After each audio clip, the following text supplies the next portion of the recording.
everybody, how's y'all doing?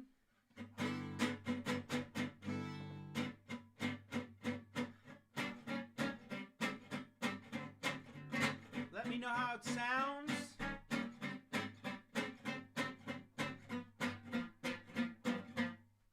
Let's turn on Instagram.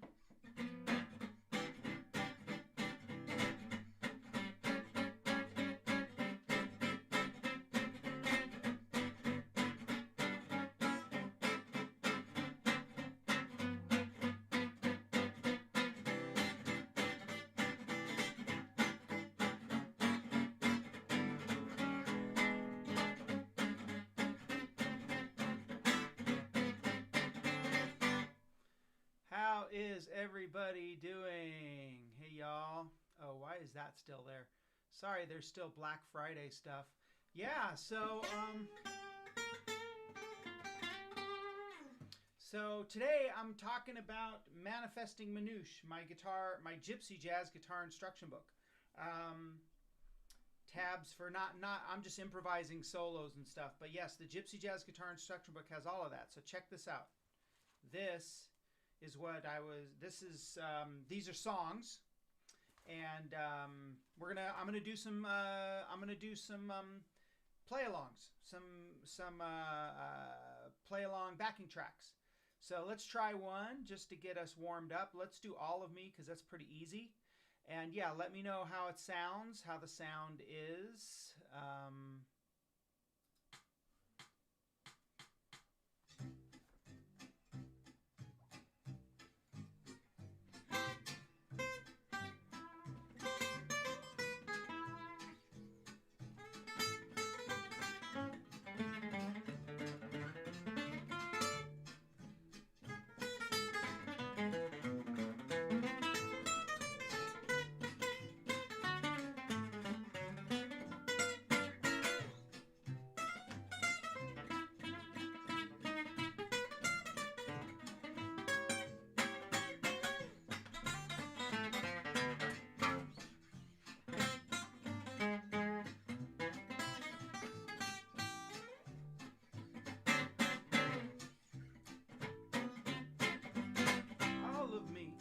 Why don't you take all of me? Can't you see? I'm so lost without you. Take these lips, I never use them. Take these eyes, what's that sound? Use them. Your goodbyes, they leave me with eyes that cry. How can I be so good without heart, what once was my heart? Oh, why not take all of me?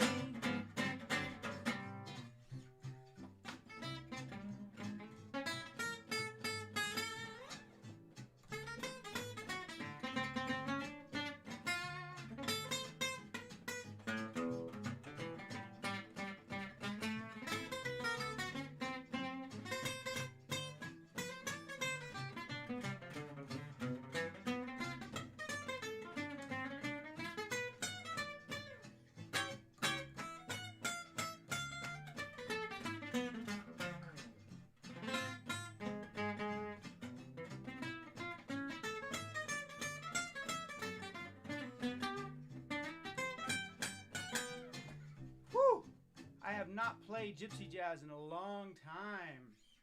So, anybody tuning in on Facebook? I'm checking and I'm seeing YouTube people tuning in. Nothing going on Facebook though. Which makes me worried that I'm not. Yeah, there it is. It's going, and there are a few eyes. Okay, so yeah, I have not played Manouche Jazz for a long time, and I'm going to play a little bit of it today. I'm going to use these little backing tracks that I have. I'm doing this to talk about my book, my other book. I've got a bunch of copies of this that have just been sitting around, Manifesting Manouche, and yeah, they're for sale on my website, anthonyparkerexp.com, and it's a great book. It's got a lot of cool stuff in it. Granted, I'm a little rusty, but so this is what songs look like. This is how we write out songs in the Gypsy Jazz realm. So we call these grills. So they've got like just boxes with chords in it, and each box stands for 4 beats, unless it's in 3/4, in which case each box stands for 3 beats. Lots of songs. First off, in the book, the first thing is just a bunch of songs, so you can play. You can bring this to your jam sessions, and a lot of the songs will be there. And then blanks for teachers, blank grills, if you, or for student, if you want to write out some new songs on here that you've just learned. Hey, Finn from England, how you doing, man? Oh, yeah, by the way, where's everybody watching from? Lots of blanks, lots of cool stuff. And let's see. And then the real gems of the book that a lot of people might be interested in.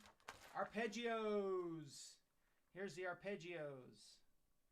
So let's talk about arpeggios real quick, and then I'll do another play along. So I break my arpeggios up into different shapes: E shape, A shape, C shape, D shape, and G shape. So the E shape is the shape of your E chord. The A shape is the shape of an A chord. C shape, C chord, D shape, D chord, G shape, G chord. And how does this work for an arpeggio? Well, here's the E shape. E shape bar chord. And then here's the A shape bar chord. And here's the C shape bar chord. Yeah. And then here's the D shape. Let's see which.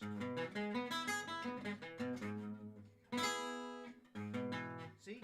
D. And then the G shape.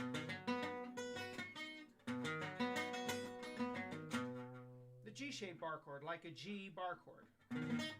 Yes? So here they are. Here's the arpeggios in the book and how they show up in the guitar instruction book. For those of you who are interested. Once again, this book is also for sale at my website, anthonyparkerexp.com.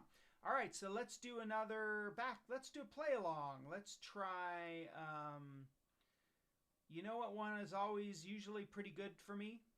Is Django's Tiger. This has always been my favorite, one of my favorite songs.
Le Pomp.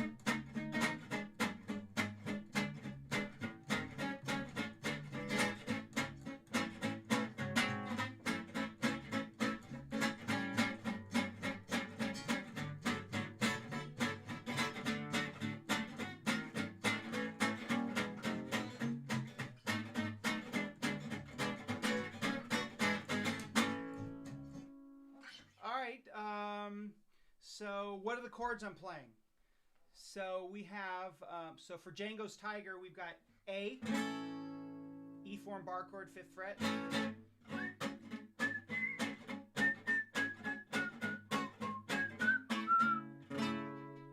that's A again, but we've changed it to a different position. And then this, what would we call that? Let me be reminded of that, because I know these chords by just by feel more than I know them by name. Let's see. So that was A with a C sharp in the bass, and then C diminished, B minor 7, and then E7. E7, F7, E7, and then this little turnaround. This is a super cool jazz turnaround. It goes like this. Now, if you think that sounds familiar, I always thought that sounded like The Muppet Show. It's time to play the music. It's time to light the lights. It's time to get things started on The Muppet Show tonight. It's time to put on makeup. It's time to dress up right. It's time to get things started on The Muppet Show tonight. Okay, let's see, and then the next verse, A flat 7, A. But the way I play it is I'm playing an A6-9. In the world of Gypsy Jazz, when you see a major chord as the 1 chord, you usually play it as a 6-9 chord. Although the way Gypsy Jazzers play it, you can't really hear the 6 or the 9. What you're really hearing are just the almost all you're hearing are the power chords.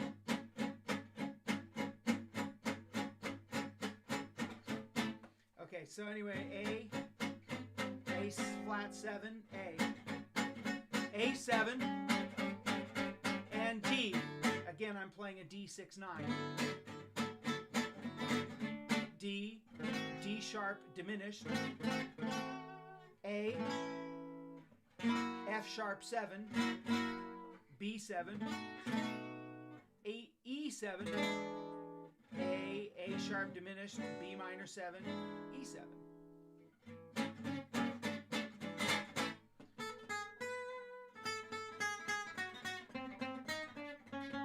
Oh, I see you. Robert was actually asking about something else. Anyway, so yeah,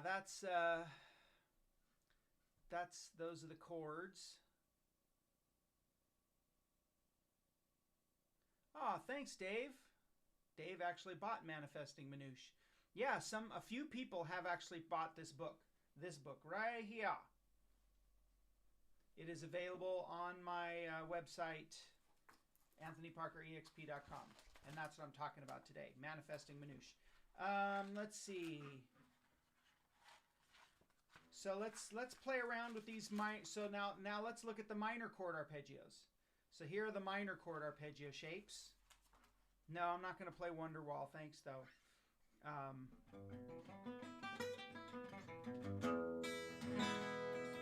classical song. I don't really know any classical songs. Okay, so with the minor chord arpeggio shapes, I go with the shapes: E minor, A minor, C minor, D minor, and G minor. E minor, A minor, C minor. Yeah, this one's weird. D minor and G minor. So actually the way I do it is more like that. It's the minor chords, the shapes that I use, just calling them those shapes, don't make quite as much sense as the major chords, but it makes sense when you put them all together. So the E minor shape power arpeggio is that right there. So, and then the A minor shape,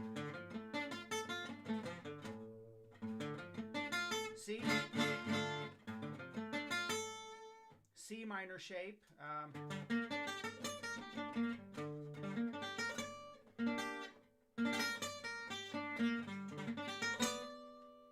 and then the D minor shape,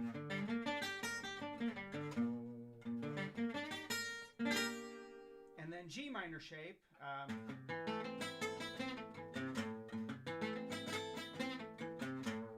So those are the different major minor chord shapes. Nice. Yes.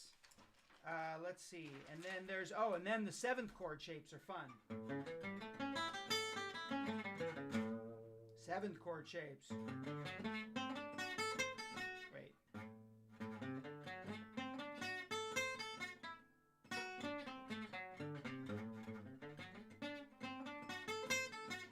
I'm very out of practice. Then the C7 shape. Let's see. How about there? And then, ooh, the D7 shape. It's too high up.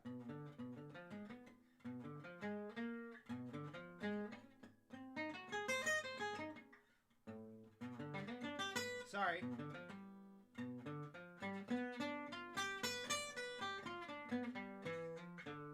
Haven't done any of this in such a long time. Swing guitars, yes. And then the G7 shape.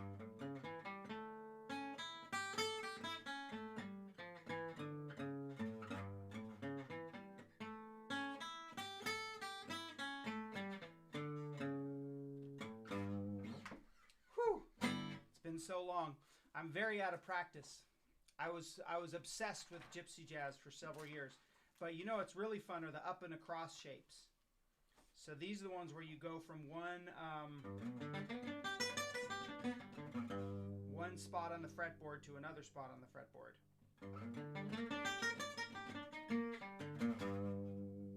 Because you can jump around, it's like you're dancing on the fretboard.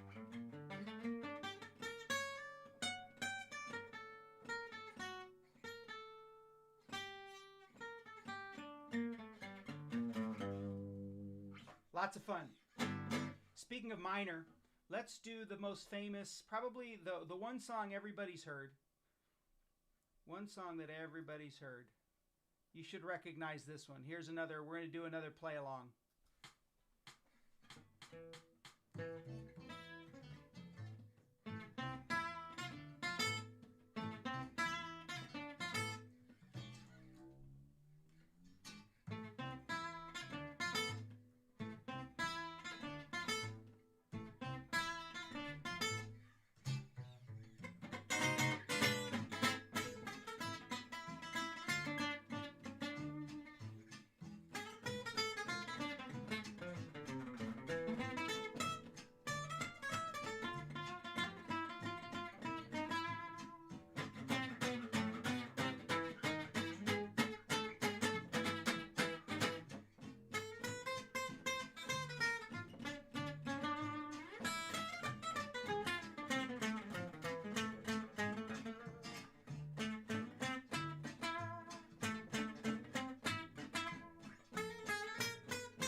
Minor swing.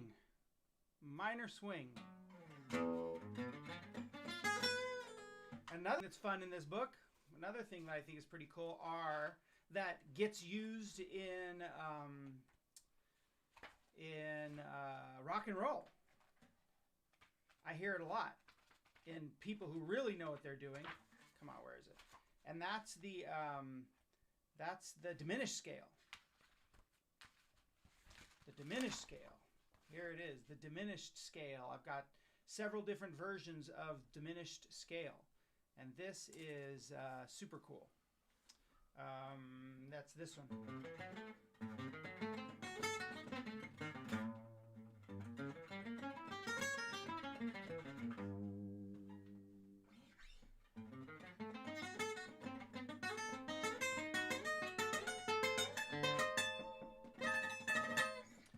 And I've heard, I'm not 100% sure this is true, but I think I've heard that SpongeBob uses Gypsy Jazz a lot. A lot of times when I've played this style in lives, where I've gone live every now and once in a blue moon, I'll play the style. People comment that it sounds like Gypsy Jazz. That was dumb. People comment that it sounds like SpongeBob. But anyway, as I'm saying, Manifesting Manouche, my instruction book. I wrote this when I was a lot better at Gypsy Jazz. I stopped playing about, 2016. Wow, it's been almost 8 years since I've played Manouche. The more politically correct way to say it is Manouche. It's been about 8 years since I played Manouche Jazz consistently. I think 2016 was the last year that I was playing it a lot, and then I started switching over to doing other stuff. And definitely when 2020 came around, I was just I was just making videos all the time and totally changing things up. So basically just been playing rock and roll and the stuff for my videos for the last several years. Hopefully you can hear me. The only way I could figure out how to do this today was to play these songs in my speakers and have my mic sort of halfway away. So it sort of hears my guitar and it hears the speakers. It's probably not the greatest sound in the world, but it is what it is.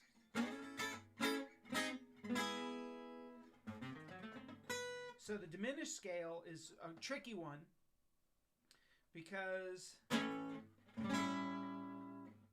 it's hard to understand exactly what key you're in when you're playing the diminished scale. But if you're in a minor key, you can just play it, start on the same note.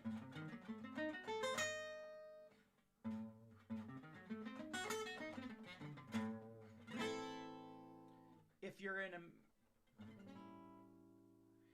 in a major key, you have to go one note above the root.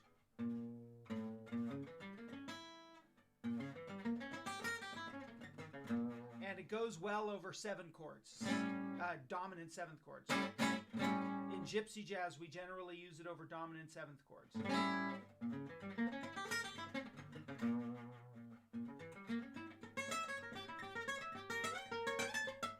And we do that little number right there. That's super fun.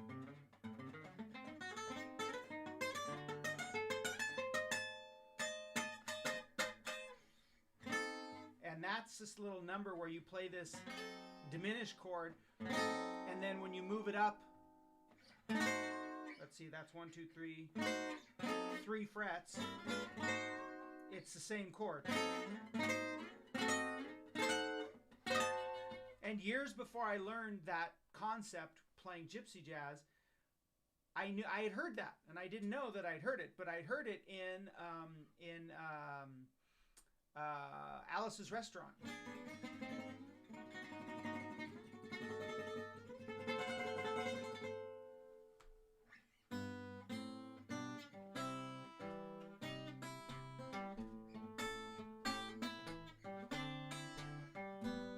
Right? He does it at that part where it's getting all like, it's kind of scary, and the bad guys, they came right up to me and they said, "Kid, what you get or whatever. I don't remember. I don't remember exactly what part it is, but I know he does that little. So if you want to have fun, you play this little diminished chord right here. So you could go 2nd fret 4th string, 3rd fret 3rd string, 2nd fret 2nd string, 3rd fret 1st string. There's the shape. This is the diminished chord shape. I don't think that's helping. There it is right there for those of you who are watching and curious and have your guitars. And then you move it up 3 frets. And it's the same chord. You just keep moving it up 3 frets.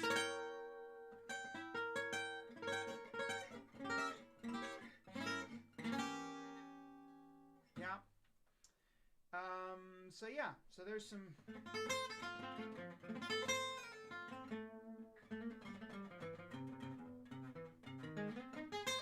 And one of the so one of the things that makes it really tricky to transition from rock and roll to jazz, gypsy jazz especially, is you don't really think in terms of scales anymore. You can't just.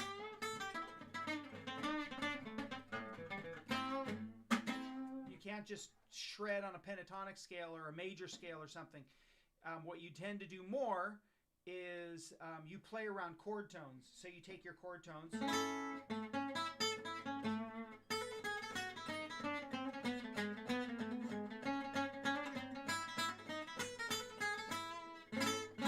you got this tone, and you can go.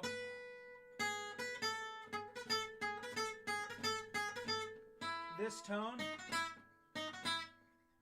This tone.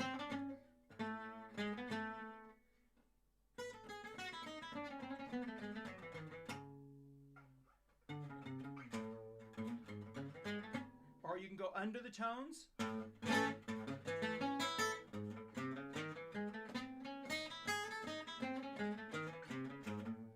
Or above them.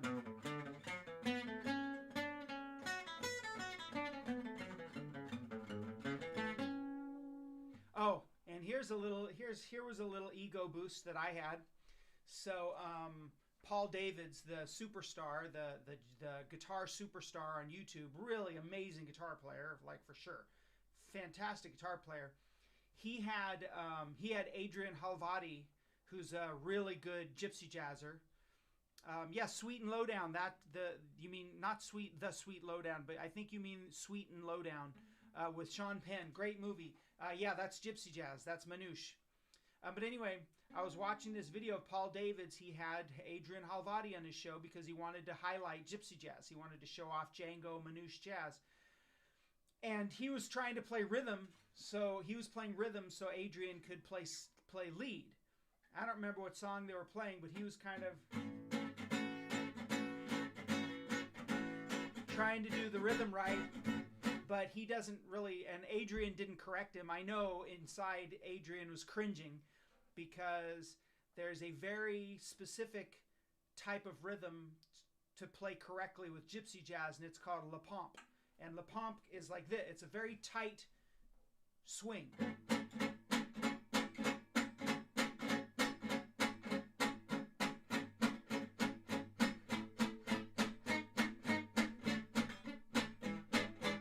It takes a long time to learn. It took me a year or so to get it really right. Although I wasn't practicing every day, I was sort of loosely practicing. But it takes a while to learn, and you can't just go into playing gypsy jazz and assume that you can just magically play la pompe correct. And I guess either Paul just assumed that there's no way he'd get it, and so he'd just do his approximation of it. Or he just assumed he had it right and it didn't occur to him that he wasn't playing a very good quality le pompe. So I watched it and I was like, ha ha ha, there's one thing that I'm better than Paul Davids at, and that's le pompe on gypsy swing. And I probably can gypsy pick better. The other trick is gypsy picking. When you play a gypsy jazz song, you can't just pick like that.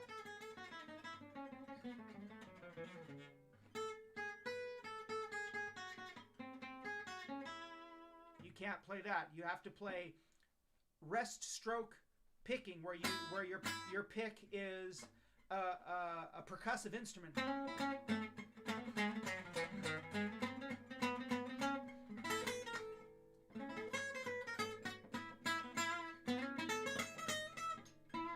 If you just play a little, it won't sound very good. You got to really...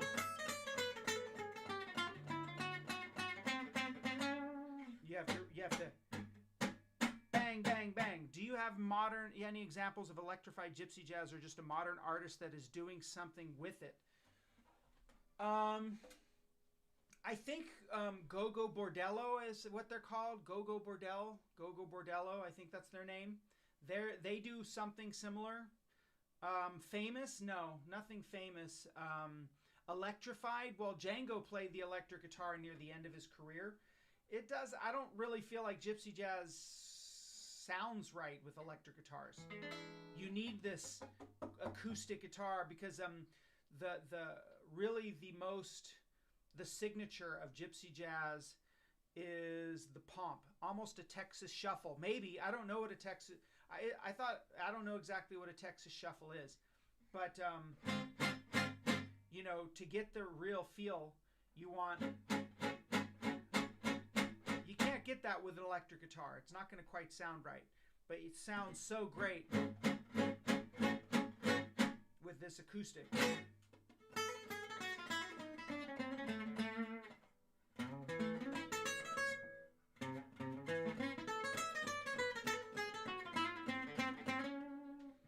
You don't do a lot of hammer-ons and pull-offs on gypsy jazz.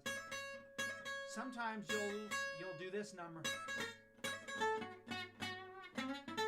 The guitar is a percussion. Yes, the guitar in manouche, the guitar is a percussion instrument. Even the lead can be is sort of a percussion instrument. The rhythm, because they didn't have a drummer back then. They didn't use a drummer. They just played acoustic, and Django didn't have a drummer. So he wanted they had the guitar get the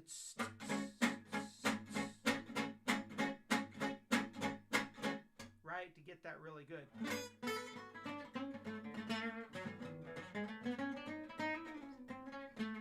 But anyway, if you want to see some of the greatest guitar players in the world, like this is not hyperbole. I have seen in person, 5 feet away from me, and even jammed with some of the greatest guitar players on the planet. Like, just people whose skills would make you want to throw your guitar in a lake. They're so good. And Gypsy Jazzers, they are and the interesting thing is that, to toot the horn of the Gypsy Jazzer, Gypsy Jazzers can pretty much play any style.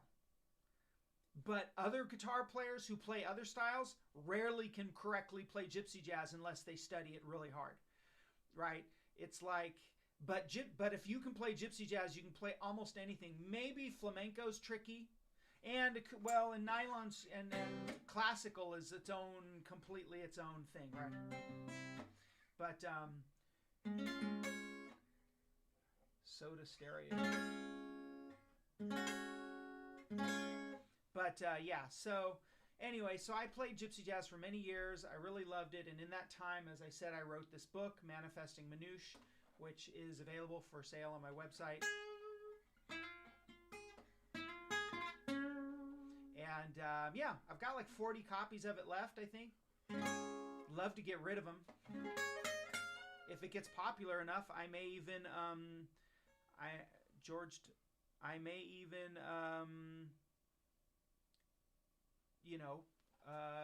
print more out.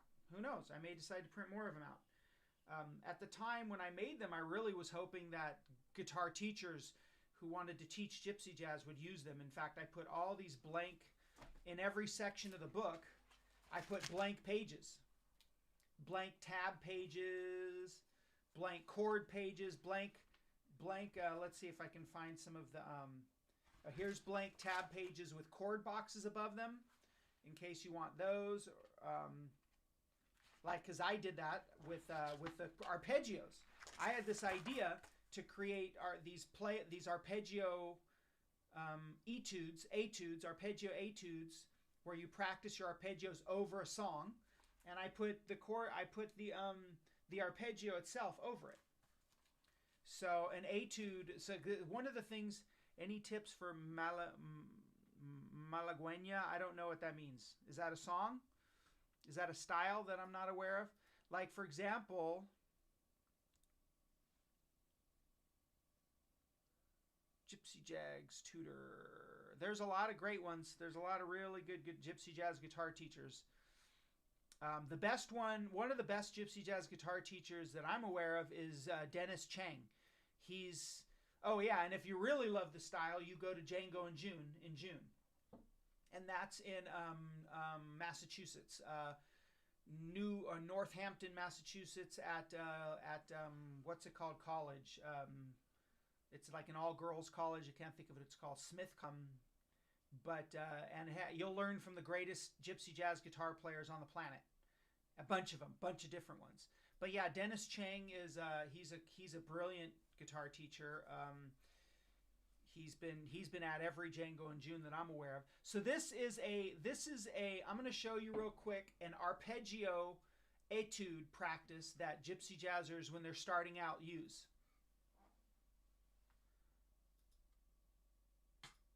Come on.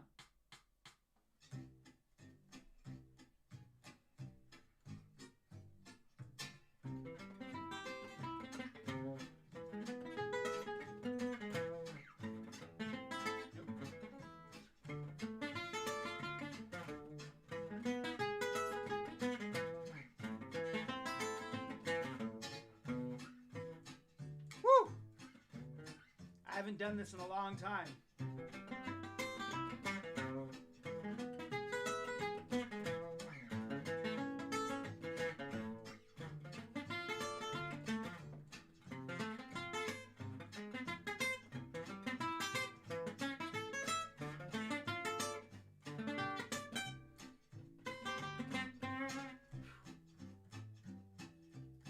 That's another thing about Gypsy Jazz. It is not like riding a bicycle. You got to practice it and practice it and practice it, or you get out of practice.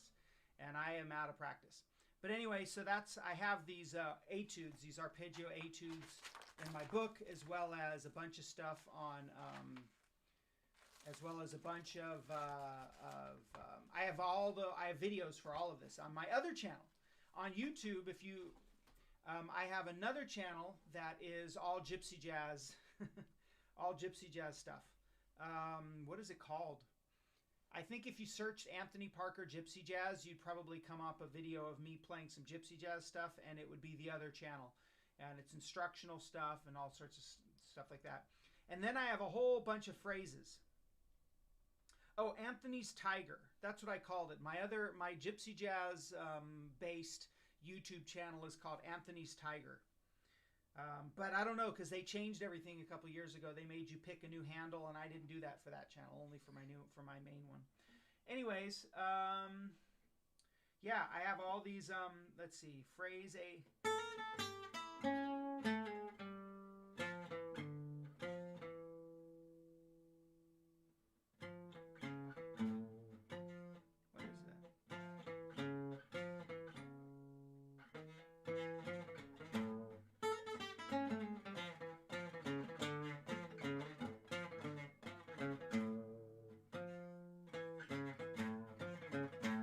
So there's one of the licks.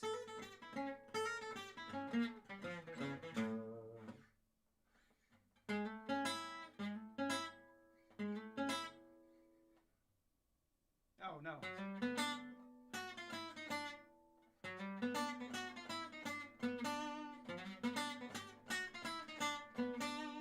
Because my belief is that you take licks and you string them together and you create solos, and that's how you get good. And you spend a lot of time creating your own little etudes. So anyway, yeah. And believe it or not, when I was in my Gypsy Jazz band, I sang a lot of songs. Like, I can't give you anything but love, baby. It's the only thing I'm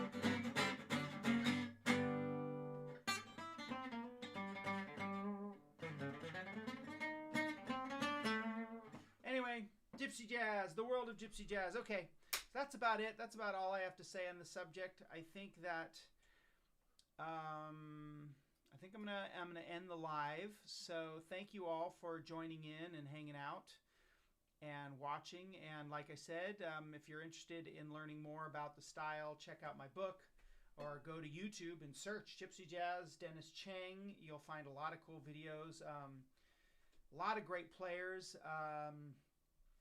My favorites are, oh man, I can't remember. My brain is Sebastian Ginois. He's amazing. Sebastian Ginois, Giniaux, or something like that. It's a crazy spelling.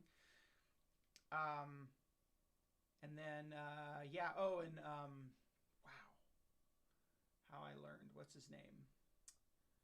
I cannot remember anybody's name. Yeah, all the names are gone out of my head. Yeah. So, okay. I think I'm going to tune out today. I'm going to log off.